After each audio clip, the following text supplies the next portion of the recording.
করেছিল প্রকল্প, আজকে তার প্রকল্প বাস্তবায়ন আমরা করেছি। এর মধ্যে তার কবরও জিয়ারত করেছি আমরা। তো যাই হোক, যারা দুনিয়াতে চলে গেছে তার আত্মার শান্তি কামনা করি, যারা আছেন তারা সুস্থ থাকবেন। আমি প্রত্যেকে সুস্থ কামনা করি এবং এই সংগ্রামে আপনারা একত্র ঘোষণা করে চলবেন। এখানে দল বল নির্বিশেষে আপনার দলের কথা চিন্তা করবেন না, কে কি করি, আমি হিন্দু অমুকে মুসলমান, এরা কিন্তু তা নয়। এই জন্য আমি আপনাদেরকে আবার বলবো যে এইটা যে ব্যারিস্টার মমিন সাহেব এইটা শেষ মুহূর্তে কিন্তু উনি হাল ধরেছিলেন, এইটা উনি আমাকে বলেছিলেন সেদিন।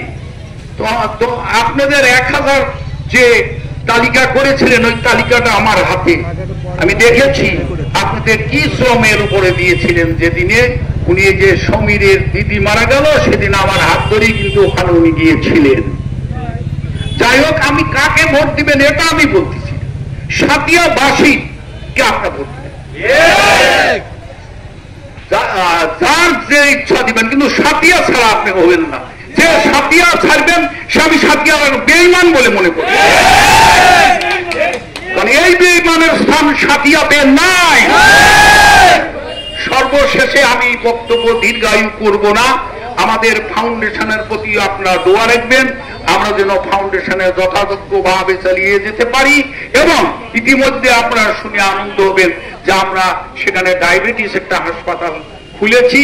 আপনারা সেখানে যাবেন এবং রুগী দিবেন, আমাদেরকে সচেতন রাখবেন, এও আশা আমি করি।